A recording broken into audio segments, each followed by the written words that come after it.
"You need a home, and I need a mother for my daughter," said the lonely CEO, millionaire, to the shivering nurse. At the station, snow lay thick over New York, muffling the city under a white, breathless silence. Past midnight, the streets stood deserted, the streetlights casting pale halos through drifting flakes. The final bus had already left the hospital stop, its taillights swallowed by the storm. Sandra Grace sat hunched on the frozen bench beneath the shelter's narrow canopy. Her nurse's uniform peeked from beneath a thin gray coat, far too light for January. Damp blonde strands clung to her cheeks. Her bare hands were tucked deep into her sleeves, red from the cold. A cough escaped her, sharp against the stillness. She stayed motionless, eyes on the ground, as if refusing to move could somehow hold off the night. The staff lounge had been locked early, the cot she sometimes claimed already out of reach. She could have asked for help, but she was too tired, too proud, too used to slipping into the background. "Just make it until morning," she told herself. "Once I'm back inside, no one will even know I left." The wind swept through the street, scattering snow across her lap. She glanced up, scanning for headlights. Nothing. Then, soft, deliberate, the crunch of tires over ice. A sleek black SUV slowed to the curb. Its headlights washed over her, cutting through the storm. In the back seat, 4-year-old Betty Carter pressed her mittened hands to the glass, breath fogging the pain. Her wide brown eyes fixed on the shivering woman outside. She tugged gently on her father's sleeve. "Daddy," she said, voice small but sure, "that lady is cold. She looks like she needs help." Nathaniel Carter glanced at his daughter, then at the figure on the bench. He stayed still for a heartbeat too long, jaw tight. He had not planned to stop, but the image pulled at something he had buried 2 years ago, the night he stood in a similar storm outside the ER, waiting for the news that would break him. He could not keep driving. The SUV rolled to a halt. Nathaniel stepped out, retrieving a dark cashmere scarf from the back seat, one of the few keepsakes left from his late wife. He crossed the snow, his steps steady, and draped the scarf over Sandra's shoulders without a word. She flinched slightly, startled, but her hands rose to clutch the soft fabric. It was warm, carrying the faint scent of lavender. "At least keep warm," he said quietly. She looked up, her expression unreadable. "Let me give you a ride," he added. "You can't sit out here all night." Sandra hesitated. She had weathered worse nights alone. But a violent cough seized her chest, and then she caught sight of the little girl in the back seat, watching her with open, earnest eyes. That decided it. She rose slowly, her legs stiff with cold, and followed him to the SUV. Inside, the air was warm enough to sting her frozen skin. Betty offered a shy smile. Sandra returned it with a small one of her own. For a few minutes, the only sounds were the hum of the engine and the steady beat of the wipers. Then Sandra noticed Betty still watching her in the rearview mirror. She reached back gently, smoothing the girl's hair. Betty pulled a pink scrunchie from her wrist and handed it over. Without thinking, Sandra gathered the loose curls and tied them into a neat ponytail. Nathaniel saw it happen in the mirror. Betty had not let anyone touch her hair since her mother died. He cleared his throat. "I was going to take you to a hotel nearby," he began. Then he glanced sideways, meeting her eyes. "You said you don't have a home." A pause. "You need a home." He hesitated, as though testing the weight of the next words. "And I need a mother for my daughter." Sandra froze, unsure she had heard him correctly. She searched his face for mockery, pity, anything false, but found only quiet sincerity. Before she could speak, Betty leaned forward, clutching her teddy bear. "Please stay," she whispered. "Just for my bedtime story?" Sandra looked from the little girl to the man beside her. Outside, snow pressed against the windows. Inside, the warmth was almost disarming. She pulled the scarf closer around her neck. "Okay," she murmured, "just for tonight." The tires crunched softly over fresh snow as the SUV pulled into the driveway. The house stood tall and modern, its stone facade sleek and minimalist. Lights glowed faintly through tall windows, but there was no warmth in their shine. no welcome in the silence that awaited inside. Sandra stepped through the front door hesitantly, her boots leaving a trail of melting snow on the polished hardwood floor. Her eyes moved slowly across the vast entryway, taking in the cool, clean lines, the absence of color, the stillness that seemed too heavy for a home where a child lived. There were no family portraits on the walls, no children's drawings on the fridge, no scattered toys or crumpled blankets on the couch, just space and quiet and the echo of footsteps on expensive wood. "This place feels too quiet," Sandra said softly, more to herself than anyone else. Nathaniel's voice came from behind her. "It has been," he said. Since she passed, Sandra turned slightly, catching the weight in his eyes. She said nothing. Betty, still clutching her bear, slipped her small hand into Sandra's. "Come," the little girl said, tugging gently. "I'll show you my room." Sandra let herself be led down the hallway, her steps matching the child's. Betty pushed open a white door and proudly pointed to the room beyond, a cozy space painted in pale pinks and soft grays. A single lamp glowed near the bed, casting a golden hue across stuffed animals and bookshelves. "I like this one," Betty whispered, picking up a book from the nightstand. "It's about a fox who gets lost in the snow." Sandra smiled, kneeling beside her. "That sounds like a good one." She helped Betty change into her pajamas, brushing the little girl's hair gently with a small pink brush left on the dresser. Betty did not flinch or pull away. Sandra sat at the edge of the bed and began to read, her voice soft and rhythmic. Betty's head slowly drifted onto her lap. Her breathing evened out, her arms around her bear. From the hallway, Nathaniel watched, unseen. He leaned against the door frame, his arms crossed over his chest, a quiet ache building in his throat. The sight of Betty curled up beside Sandra, peacefully asleep. He had not seen that kind of calm in his daughter in months.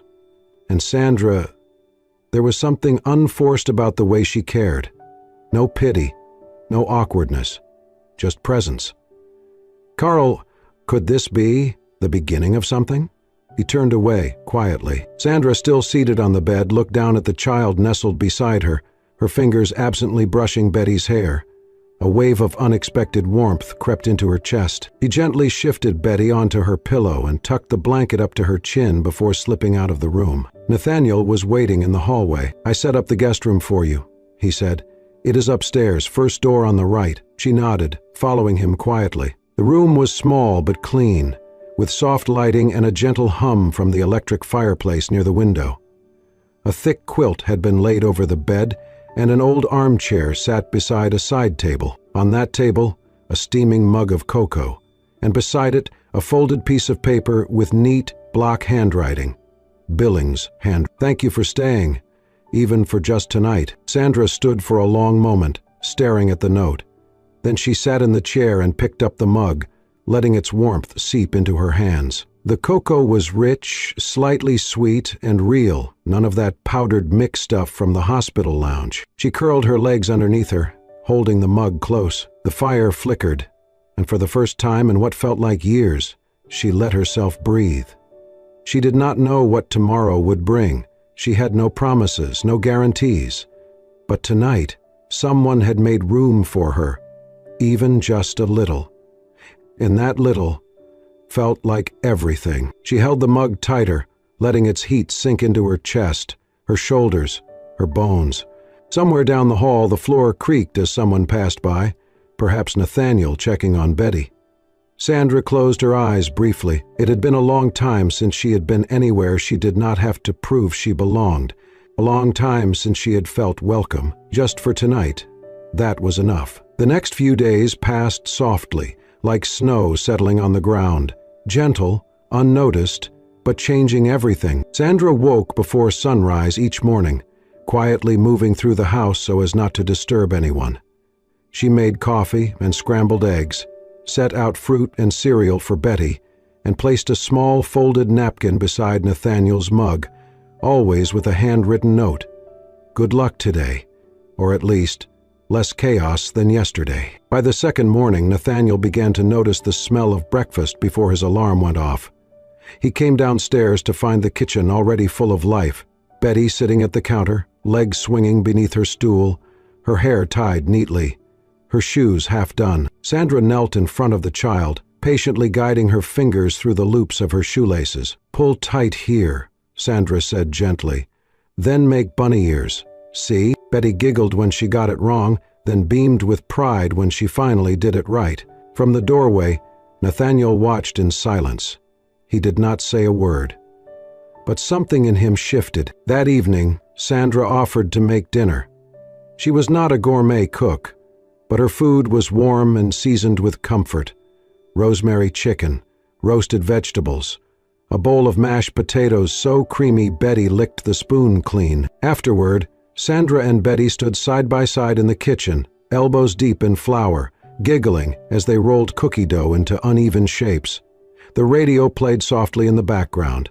Betty hummed along. Nathaniel stood just outside the doorway, unseen, watching. Betty laughed, really laughed, as Sandra accidentally dropped a spoon and flour puffed into the air around them. It was the kind of sound that echoed in a heart long after it stopped. Later that night, after Betty had changed into pajamas and climbed into bed with her bear, Nathaniel stood at the doorway of her room, watching Sandra tuck the blankets around the girl's small frame. Sandra leaned down and kissed Betty's forehead. "Good night, sweet one," Betty yawned.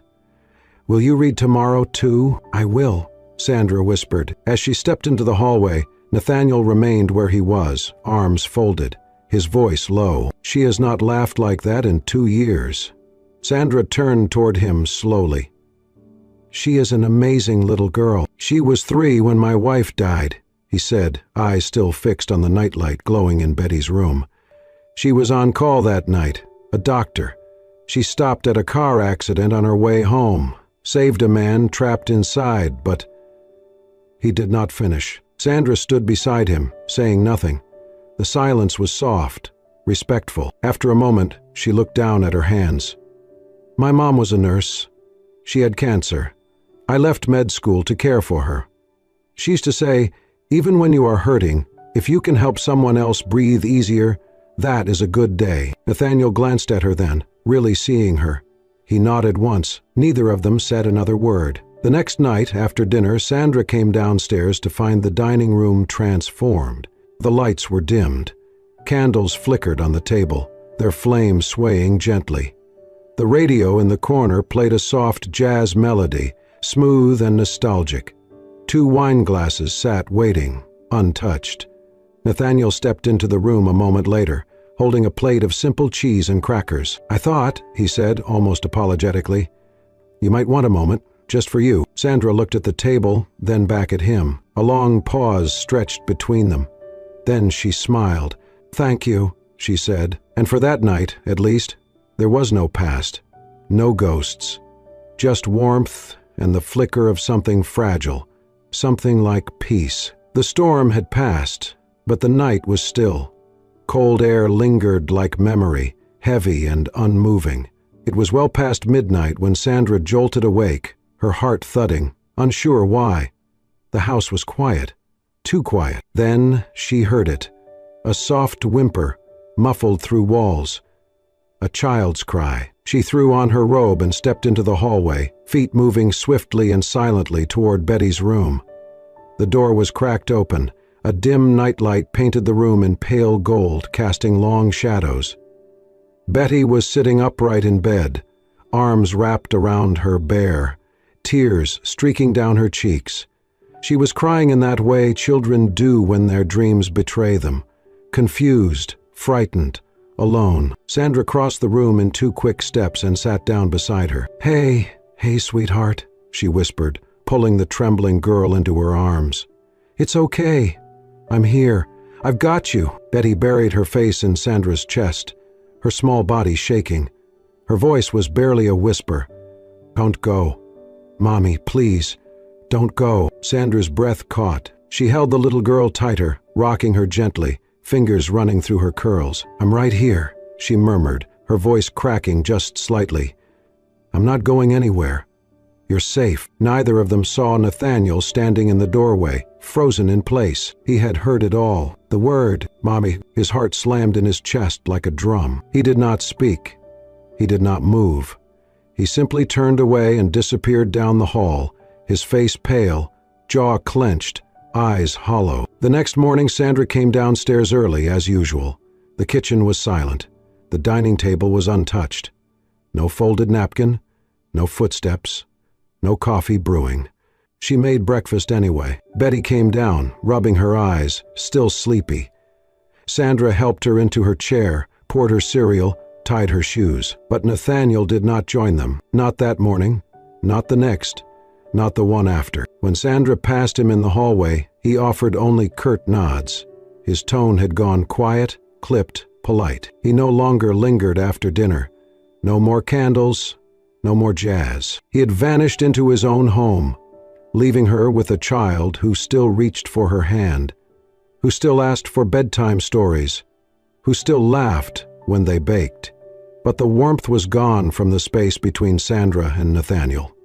It had been replaced by something she recognized too well: distance. At first she thought she had done something wrong, but deep down she knew. He heard her, heard Betty call me Mommy. And that word, one that had brought Sandra unexpected warmth, had broken something in him. One evening, a few days later, Sandra wandered down a hallway she had not explored before.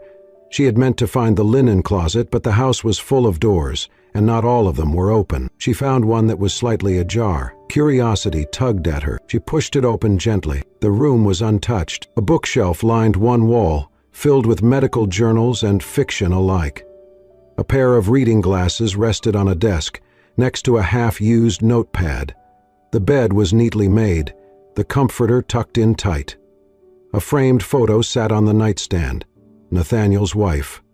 Young, dark-haired, with eyes that smiled even through glass. The air smelled faintly of lavender and dust.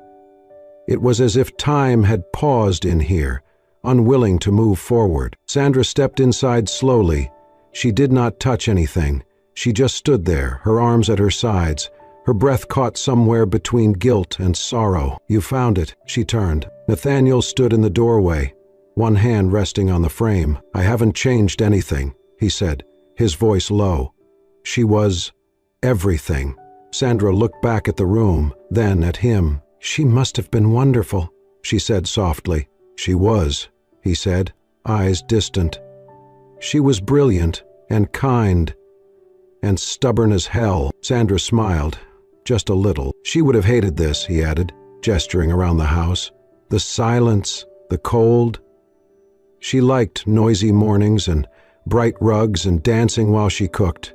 And now, I cannot even take down her photo. "You do not have to," Sandra said. "But Betty, she still needs someone, now. So do you." For a long moment, Nathaniel said nothing. He looked past her, into the room that once held his whole world, and then at the woman standing in it, not as a replacement, not as a threat to memory, but as someone simply willing to be present. "I am scared," he admitted quietly. Sandra nodded. "Me too." She left the door open behind her when she walked out, and somehow that made all the difference. The days after that night in the closed room were tentative. Nathaniel's walls had not fully come down, but something had shifted. He no longer avoided her eyes completely. Betty seemed lighter too, as though she sensed an unspoken truce between the two people she loved most. Then, one Saturday afternoon, winter sunlight spilled over Central Park. The three of them strolled along the snow-dusted paths, Betty in Sandra's arms, giggling as Nathaniel brushed crumbs from her cheeks after she devoured a cookie. It was a moment so small and ordinary that none of them noticed the man with a camera a few yards away. The shutter clicked. 2 hours later, the image was posted on a popular New York social media forum. Billionaire CEO Nathaniel Carter strolls Central Park with mystery nurse. Blizzard romance in full swing. By nightfall, the picture had gone viral. The tabloids pounced. Cinderella 2025? From night shift to penthouse. Is this a rescue or a scheme? In the office on Monday, whispers chased Nathaniel down the hall. He ignored them. But Sandra was not shielded in the same way. At the hospital, a fellow nurse cornered her in the break room. "They're talking about you everywhere," she said in a low voice. "And?" "Nathaniel hasn't said anything to the press?" Sandra shook her head.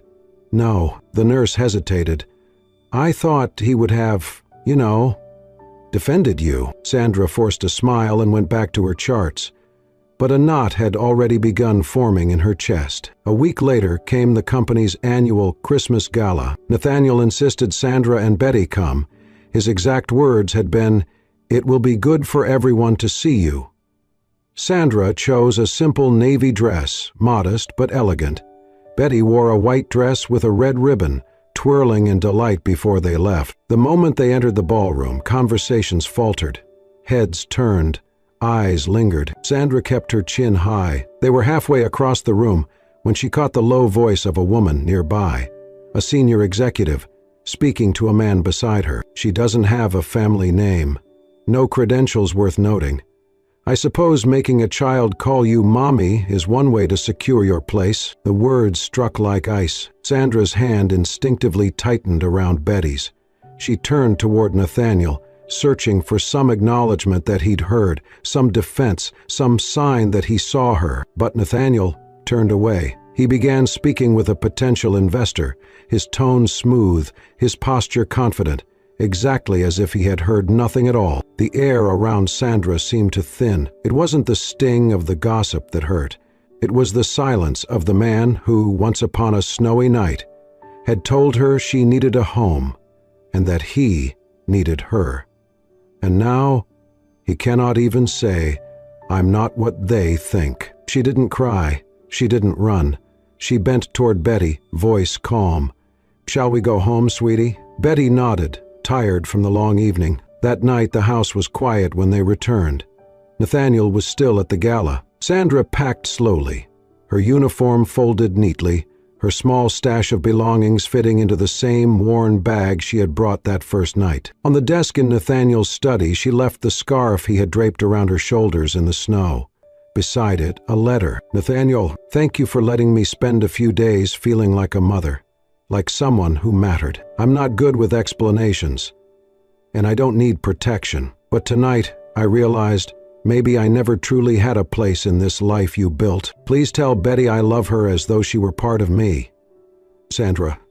Nathaniel returned past midnight, his tie loose, his expression weary. The house felt off, the lights dimmer, the air colder. He noticed the open space on the coat rack where her jacket had hung. Then he saw the scarf. He read the letter once, then again. The paper crumpled slightly in his grip. He went upstairs. Betty's door was half open. She was curled under her blankets, but awake, her face buried in her pillow, muffling her sobs. When she saw him, she sat up, eyes wet. "She left because of me?" she asked in a trembling voice. "Because people don't like her?" Nathaniel sat on the bed, pulling her into his arms. His own eyes stung. "No, sweetheart," he whispered, his voice breaking. "She left because I didn't protect her." He closed his eyes against the ache. "Not because I believed them," he thought, "but because I was afraid. Afraid I already love her too much." Snow began falling again outside, coating the world in white. Downstairs, Nathaniel sat alone in the darkened living room, the scarf in his hands. He twisted it, knotted it, pressed it to his face. The silence in the house felt like it had that first night without his wife.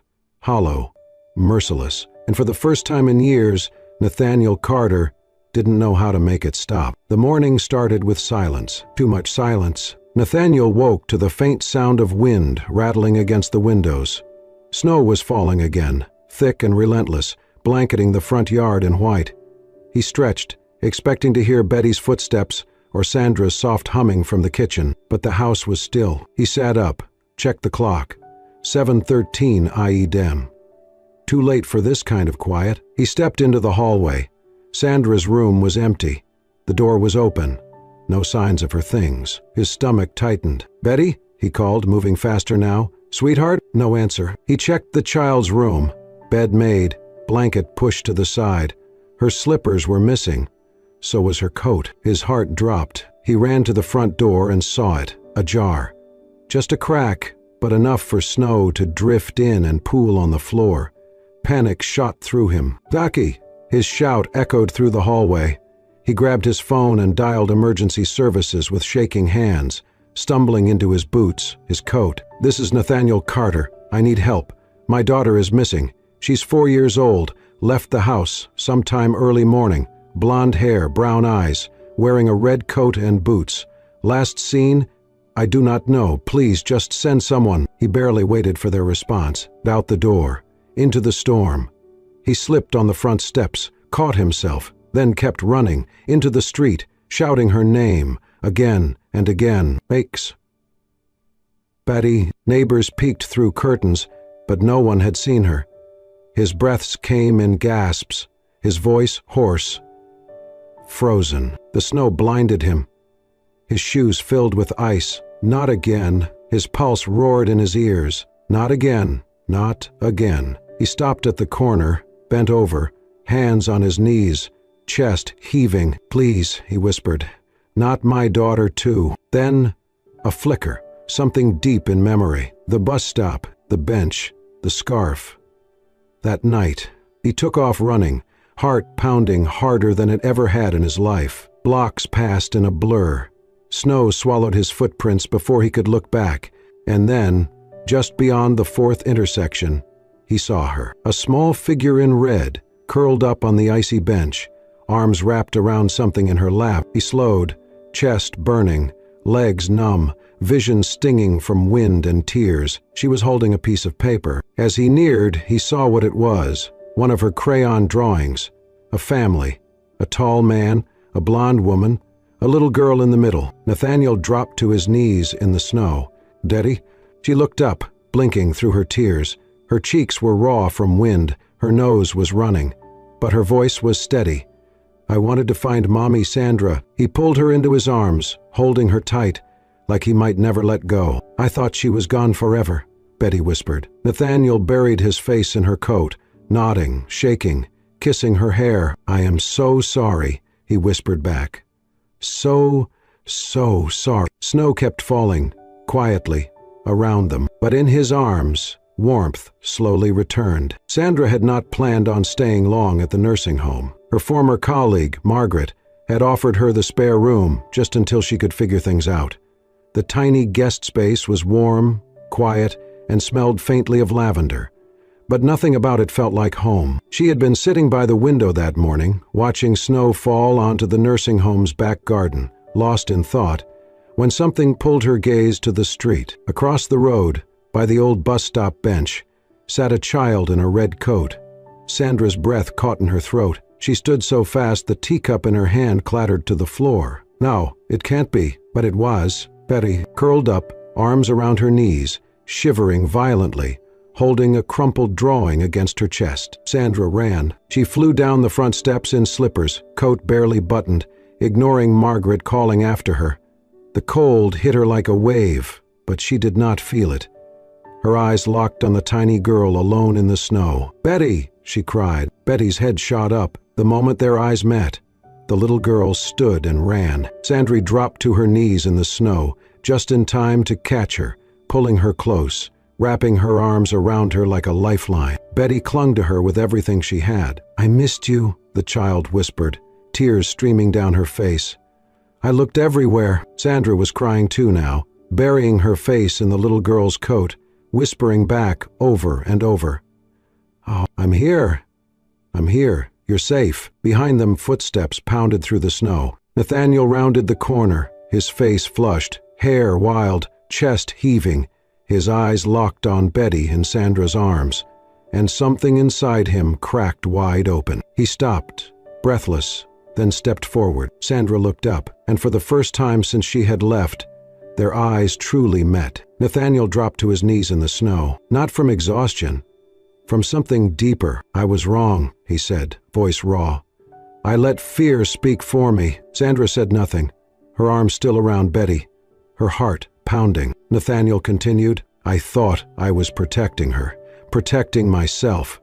But I was just pushing away the one thing we both needed." His eyes shone with something more than apology, something fragile, but real. "I do not need a temporary guest, or a replacement for the past. I need you." He took a breath, pulling something from his coat pocket, a small box, simple, worn. He opened it. Inside was a ring, gold, understated, familiar. But engraved freshly inside the band were 4 new words. Second chances begin here. Nathaniel's voice broke just slightly as he said, "Not just for Betty. For me. For us. Stay, not just tonight. Stay for everything." Sandra stared at the ring, at the man before her, at the child trembling between them. For a long moment, she said nothing. Then she reached for his hand and closed it gently over the ring box. "You do not need to ask," she whispered. "We're already home." She pulled him into the embrace, and together, with Betty between them, they held on as if letting go would undo everything they had fought to feel. Snow continued to fall, soft and silent, covering the streets, the benches, the hurt. But in that small patch of the world, something warmer had taken root, something worth beginning again. 1 year later, snow fell softly outside the wide windows of the newly built community health center, just a few blocks from the old hospital. Inside, warmth hummed through the building, bright lighting, soft music, the scent of cinnamon and pine. The ribbon-cutting ceremony had just ended. Staff and visitors stood with cups of hot cider, chatting, clapping, laughing. At the front of the room, a small girl with a red bow in her hair climbed up onto a low step stool behind the microphone. Betty Carter, now 5, stood tall, a paper in her mittened hands. She took a deep breath, then began. "Once I was quiet. Once I was small. But my mommy found me, and now I stand tall." A hush fell over the crowd. Betty smiled brightly, then turned to glance at the woman in the front row. Sandra stood beside the podium in her white nurse's coat, the embroidered name on her chest now reading Sandra Carter, RN, head nurse. Betty cleared her throat and added the final line. "Mommy gave me a voice. Now she helps others find theirs." The applause was thunderous. Sandra laughed, cheeks pink, eyes glistening. Nathaniel, standing beside her, reached for her hand and gave it a gentle squeeze. Later that evening, at home, the family gathered in their warm living room. Stuart came into the living room. The tree stood tall by the window, lights twinkling, ornaments gleaming gold and silver. Betty hung the final ornament, a glitter-covered star she made at school, near the top, with Nathaniel's help. Sandra sat on a cushioned chair, her legs tucked under her, holding a cup of cocoa. Her hair was tucked behind her ears, a gentle smile on her face. Nathaniel sat on the rug beside her, leaning back against her legs. Betty nestled between them, one hand playing with the edge of Sandra's sweater. Outside, snow danced against the glass. Inside, everything was quiet, but not cold. Not anymore. On the wall above the fireplace hung a new painting, soft watercolor strokes of 3 figures standing beneath a snowfall. A man, a woman, a child, all holding hands, all smiling. A family. Betty yawned, her head resting on Sandra's shoulder. "Mommy," she mumbled sleepily. "We have everything now, right?" Sandra kissed her hair. "Yes, baby," she whispered. "Everything we need." Nathaniel looked up at her, eyes warm. His voice was low, steady. "Home," he said, "is not a place. It is you." They sat there, quiet and whole, as winter wrapped the world outside, and inside the lights glowed on, soft, golden, and full of second chances. As the snow settles and hearts find their home, we're reminded that sometimes healing begins with a second chance, and love begins in the quietest of moments. Thank you for joining us on this emotional journey. If this story touched your soul, don't forget to like, share, and subscribe to Soul-Stirring Stories, where every tale is crafted to warm your heart and remind you that love, in all its forms, still exists. Hit the bell icon so you never miss a moment that might just change your life. Until next time, stay warm, stay kind, and keep believing in the power of stories.